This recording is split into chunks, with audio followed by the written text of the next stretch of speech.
ನಾವು ಏನು ಸ್ವೀಕಾರ ಮಾಡಬೇಕಾದರೂ ದೇವರಿಗೆ ಅರ್ಪಣೆ ಮಾಡಿ ತಗೋಬೇಕು. ಅದೇ ಶುದ್ಧ ಅನ್ನ. ಬಾಯಿಗೆ ಹಾಕೊಂಡ ಆಮೇಲೆ ತಲೆಗೆ ಬಂತು, ಅಯ್ಯೋ ದೇವ್ರಿಗೆ ಅರ್ಪಣೆನೇ ಮಾಡಲಿಲ್ಲ.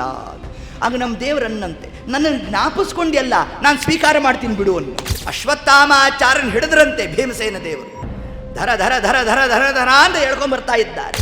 ಆಗ ಅರ್ಜುನ ಅಂದ, ಅಲ್ಲೋ ಕೃಷ್ಣ, ನೀನೇ ನನ್ನ ಕೈ ಬಿಟ್ಬಿಟ್ರೆ ನಾ ಏನು ಮಾಡಲಪ್ಪ. ಆಗ ನಮ್ಮ ದೇವರಂದ, ಹೇಳಿದ ಪಾಠನೇ ಎಸ್ಸತಿ ಹೇಳ್ಕೊಡ್ಲು ನಿನಗೆ ಏನ್ಬಿಟ್ಟ. ಅಶ್ವತ್ಥಾಮಾಚಾರ್ಯರ ಹಣೆಯಲ್ಲಿ ಇದ್ದಂತಹ ಒಂದು ಅನರ್ಘ್ಯವಾದ ಮಣಿಯನ್ನ ತಾವು ಕಸ್ತು. ಯಾವಾಗ ದುರ್ಯೋಧನ ಮೃತನಾದನೋ ಕಲಿಯುಗ ಪ್ರಾರಂಭ. ಕಂಡ ಕೂಳುಗಳನ್ನು ತಿಂದು ಒಡಲ್ ಹೊರೆಯಬೇಡ, ಕಾಲ ವ್ಯರ್ಥ ಕಳೆಯಬೇಡ, ನಿನ್ನ ಪ್ರಾರಬ್ಧ ಭೋಗಕ್ಕೆ ಮನಸೋಲಬೇಡ, ಶ್ರೀಹರಿ ದಯಮಾಡ, ಶ್ರೀಹರಿ ದಯಮಾಡ. ಅಶುದ್ಧವಾದ ಅನ್ನ ಅಂದರೆ ಯಾವುದು? ಶುದ್ಧವಾದ ಅನ್ನ ಅಂದರೆ ಯಾವುದು? ಏನಿಲ್ಲ ರೀ, ನಾವು ಬಿಸ್ಲರಿ ನೀರು ಹಾಕಿ ಅನ್ನ ಮಾಡಿದ್ದು, ಶುದ್ಧ ಆಯಿತೋ ಇಲ್ಲವೋ? ಅಲ್ಲ. ಪ್ಯೂರಿಟಿ ಬೇರೆ, ಸ್ಯಾಂಟಿಟಿ ಬೇರೆ. ಹಾಗಾದರೆ ನಮ್ಮ ಮನೆಯ ಅನ್ನವನ್ನು ನಾವು ತಿಂದರೂ ಕೂಡ ಅದು ಪರಾನ್ನ ಆಗುತ್ತೆ, ದುಷ್ಟ ಅನ್ನ ಅಂತ ಕರೆಸ್ಕೊಳ್ಳುತ್ತೆ. ನಾವು ಊಟ ಮಾಡಬೇಕು ಬೇಡವೋ? ನಮ್ಮನೆ ಅನ್ನನೂ ನಾವು ತಿನ್ನಬಾರ್ದು ಅಂದ್ರೆ ಏನ್ರಿ ಇದು ಭಾಗವತ? ಹಂಗರ್ಥ ಅಲ್ಲ.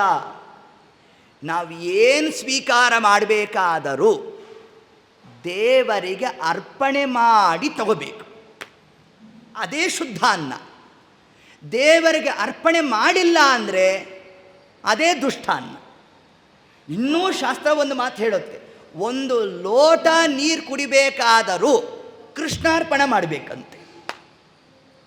ಇದು ಭಾಗವತ ಧರ್ಮ. ಆದರೆ ದುರ್ಯೋಧನ ಕೃಷ್ಣನ ದ್ವೇಷಿ, ಅವನು ದೇವರಿಗೆ ಅರ್ಪಣೆ ಮಾಡೋ ಪ್ರಸಂಗವೇ ಇಲ್ಲ. ಹಾಗಾದರೆ ಅಶ್ವತ್ಥಾಮಾಚಾರ್ಯರು ತಾವು ತಗೊಂಡಿದ್ದು ಯಾವ ಅನ್ನ ಅಂದರೆ ದೇವರಿಗೆ ಅರ್ಪಣೆ ಮಾಡದೇ ಇರುವ ಅನ್ನವನ್ನು ತಗೊಂಡ್ರು. ಅದರ ಫಲ ಏನಾಯಿತು? ಮನಸ್ಸು ವಿಕಾರ ಆಯಿತು. ಮನಸ್ಸು ವಿಕಾರ ಆಗಿದ್ದರಿಂದ ಏನಾಯಿತು? ಬ್ರಹ್ಮಚರ್ಯ ಹೋಯಿತು. ಬ್ರಹ್ಮಚರ್ಯ ಹೋಗಿದ್ದರಿಂದ ಏನಾಯಿತು? ಮಂತ್ರಶಕ್ತಿ ಹೋಯಿತು. ಇಷ್ಟಕ್ಕೆಲ್ಲ ಈ ಸಾಫ್ಟ್ವೇರಲ್ಲಿರತ್ತಲ್ಲ, RCA ಅಂತಿರುತ್ತೆ, ರೂಟ್ ಕಾಸ್ ಅನಾಲಿಸಿಸ್ ಅಂತ. ಪ್ರಾಬ್ಲಮ್ಗೆ ಮೂಲ ಯಾವುದು ಅಂತ ನೋಡಿದ್ರೆ ದೇವರಿಗೆ ಅರ್ಪಣೆ ಮಾಡದೇ ಇರುವ ಅನ್ನವನ್ನು ತಗೊಂಡಿದ್ದರ ಫಲ. ಹಾಗಾದ್ರೆ ಭಾಗವತ ನಮಗೆ ನಿಮಗೆ ಏನು ತಿಳಿಸ್ತಾ ಇದೆ ಅಂತಂದರೆ, ನಾವು ಏನು ಸ್ವೀಕಾರ ಮಾಡಬೇಕಾದರೂ ಅದ್ಯಾಪಿ ಸಾತ್ವಿಕ ಆಹಾರವನ್ನೇ ತಗೋಬೇಕು. ನಾವು ಆ ಕ್ರಮದಲ್ಲಿ ಅನ್ನಾದಿಗಳನ್ನು ನಾವು ತಗೋಬೇಕಾದರೆ ದೇವರಿಗೆ ಸಮರ್ಪಣೆ ಮಾಡಿ ಸ್ವೀಕಾರ ಮಾಡಬೇಕಂತ.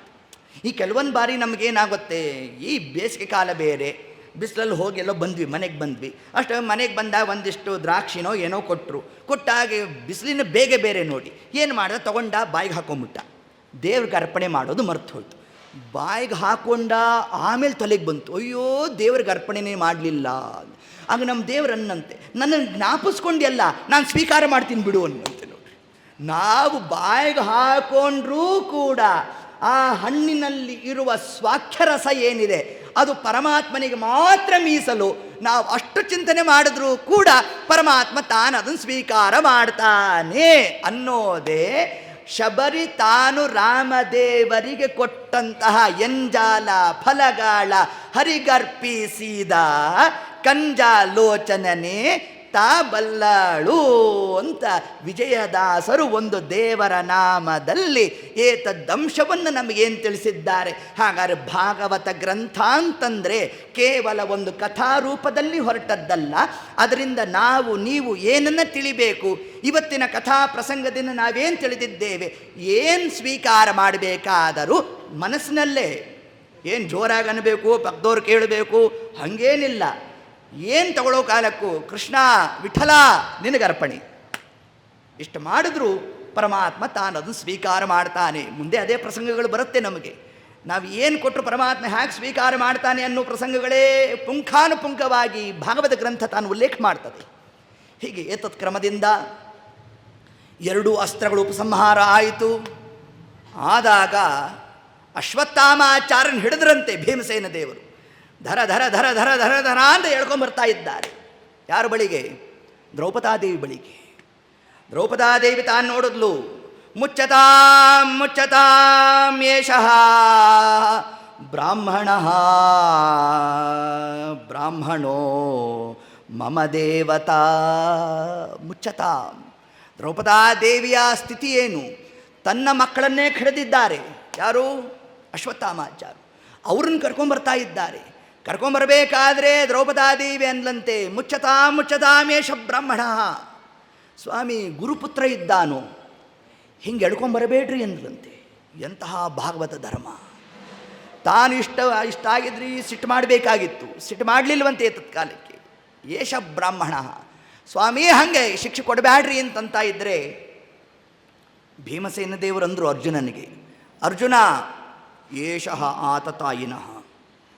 ಆತತಾಯಿ ಇದ್ದಾನೋ ಇವನು, ಕಡಿ ಅವನನ್ನ ಅಂತಂದು ಸಂಹಾರ ಮಾಡು. ದ್ರೌಪದಾದೇವಿ ಹಂಗೆ ಮಾಡಬೇಡಿ ಅಂತಂದ್ಲು. ಭೀಮಸೇನ ದೇವರು ಸಂಹಾರ ಮಾಡಿ ಅಂದರು. ಸಂಹಾರ ಮಾಡಬೇಕಾ ಬೇಡವಾ? ನಮಗೆ ಜಿಜ್ಞಾಸ ಅಲ್ಲ, ಅರ್ಜುನನ್ಗೆ ಬಂದ್ಬಿಡ್ತು. ಕೃಷ್ಣ ಅಂತ ಹೋದ ಕೃಷ್ಣನ ಹತ್ರ. ಸರ್ವಂ ಶ್ರೀ ಕೃಷ್ಣಾರ್ಪಣಮಸ್ತು. ಹೌದೋ ಇಲ್ವೋ? ಎಲ್ಲ ಕೃಷ್ಣನ ಹತ್ರನೇ ಹೋಗಬೇಕು. ಕೃಷ್ಣ ಅಂದ. ಮಾತಿಗೆ ಮುಂಚೆ ಕೃಷ್ಣ ಅಂತ ಬರ್ತೀಯ, ಗೆಟ್ ಔಟ್ ಅಂದ. ಇದೊಂದು ಹವ್ಯಾಸ ಹೋಗಿರುತ್ತೆ ನೋಡ್ರಿ. ಆಗ ಅರ್ಜುನ ಅಂದ, ಅಲ್ಲೋ ಕೃಷ್ಣ, ನೀನೇ ನನ್ನ ಕೈ ಬಿಟ್ಬಿಟ್ರೆ ನಾ ಏನು ಮಾಡಲಪ್ಪ? ಆಗ ನಮ್ಮ ದೇವರಂದ, ಹೇಳಿದ ಪಾಠನೇ ಎಸ್ಸತಿ ಹೇಳ್ಕೊಡ್ಲೋ ನಿನಗೆ ಅಂದ್ಬಿಟ್ಟ. ಇಷ್ಟು ಸಾಕಾಯಿತು ಅರ್ಜುನನಿಗೆ. ನಮ್ಮ ಕತೆ ಹಂಗಲ್ಲ. ಹೇಳಿದ ಪಾಠನ ಯಾವ್ದು ಹೇಳಿದ್ದು ಹೇಳಿ ಕೃಷ್ಣ? ಭಗವದ್ಗೀತೆ ಹೇಳಿದ್ನಲ್ಲೋ. ಭಗವದ್ಗೀತೆ ಅಲ್ಲ, ಎಲ್ಲಿ ಬಂದಿತ್ತು ಹೇಳಿ ಮಾತು?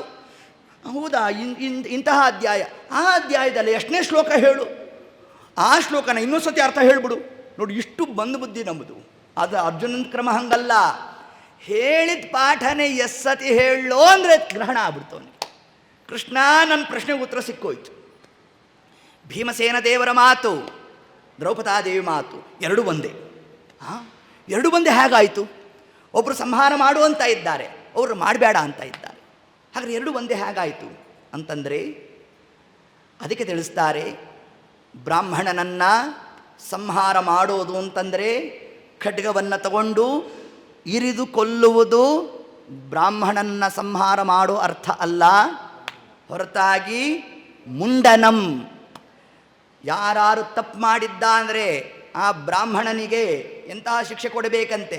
ಶಿಖಿ ಸಹಿತ ತಲೆ ಬೋಡಿಸ್ಬಿಡ್ಬೇಕಂತೆ. ಹಂಗೇನಾರು ಮಾಡ್ತು ಅಂತಂದರೆ ಆ ಬ್ರಾಹ್ಮಣ ಬದುಕಿದ್ದರೂ ಸತ್ತಂತೆ. ಮತ್ತೇನು? ಗಡಿಪಾರು ಮಾಡಬೇಕಂತೆ. ಸ್ಥಾನ ವಿಪರ್ಯಯಂ, ಸ್ಥಾನಭ್ರಷ್ಟನನ್ನಾಗಿ ಮಾಡಿಬಿಡ್ಬೇಕಂತೆ. ಹಂಗಾಯಿತು ಅಂತಂದರೆ ಆ ಬ್ರಾಹ್ಮಣ ಸತ್ತಂತೆ. ಮತ್ತೊಂದು ಯಾವುದು? ಅಪಕರ್ಷಣಂ. ಅವನಲ್ಲಿ ಯಾವುದಾದ್ರು ಅನರ್ಘ್ಯವಾದ ಪದಾರ್ಥ ಇದ್ದರೆ ಅದನ್ನು ಕರ್ಷಣೆ ಮಾಡಿಬಿಡಬೇಕು. ಅದೇ ಕಾರ್ಯವನ್ನೇ ಭೀಮಸೇನ ದೇವರು ತಾವು ಅಶ್ವತ್ಥಾಮಾಚಾರ್ಯರ ಹಣೆಯಲ್ಲಿ ಇದ್ದಂತಹ ಒಂದು ಅನರ್ಘ್ಯವಾದ ಮಣಿಯನ್ನು ತಾವು ಕಸ್ಬಿಟ್ಟು ತಗೊಂಡಿದ್ದೇ ಧರ್ಮರಾಜ ತನ್ನ ಕಿರೀಟದಲ್ಲಿ ಧಾರಣೆ ಮಾಡಿಬಿಟ್ಟ. ಯಾವಾಗ ಧರ್ಮರಾಜ ತಾನು ಧಾರಣೆ ಮಾಡಿದ್ನೋ ಅಶ್ವತ್ಥಾಮಾಚಾರ್ಯರು ಅತ್ಯಂತ ಕ್ರುದ್ಧರಾದರು. ಇನ್ನೊಂದು ಬ್ರಹ್ಮಾಸ್ತ್ರ ಪ್ರಯೋಗ ಮಾಡಿದ್ರು. ಪ್ರಯೋಗ ಮಾಡಬೇಕಾದ್ರೆ ಒಂದು ಮಾತಂದರು, ಇಡೀ ಪಾಂಡವರ ವಂಶವನ್ನೇ ನಾಶ ಮಾಡ್ತೀನಿ ಅಂತ ಸಂಕಲ್ಪ ಮಾಡಿಬಿಟ್ಟು. ಆಗ ಕೃಷ್ಣ ಅಂದ, ಅಶ್ವತ್ಥಾಮಾಚಾರ್ಯರೇ, ಯಾವ ಪಾಂಡವರನ್ನು ನಾಶ ಮಾಡ್ತೇನೆ ಅಂತ ನೀವು ಸಂಕಲ್ಪ ಮಾಡಿದ್ದೀರೋ ಅದಕ್ಕೆ ವ್ಯತಿರಿಕ್ತವಾದ ಸಂಕಲ್ಪ ನಾನು ಮಾಡ್ತೇನೀಗ ಅಂದ. ಈ ಪಾಂಡವರನ್ನೇ 1000 ವರ್ಷಗಳ ಕಾಲ ಮೆರೆಸ್ತೇನೆ ಅಂದ್ಬಿಟ್ಟ ಪರಮಾತ್ಮ. ಅದೇನು ಸಾಮಾನ್ಯವಾದ ವಿಷಯ ಅಲ್ಲ. ಯಾವಾಗ ದುರ್ಯೋಧನ ಮೃತನಾದನೋ ಕಲಿಯುಗ ಪ್ರಾರಂಭ. ಕಲಿಯುಗ ಪ್ರಾರಂಭ ಆದದ್ದು ಯಾವಾಗ? ದುರ್ಯೋಧನ ಮೃತನಾದಾಗ.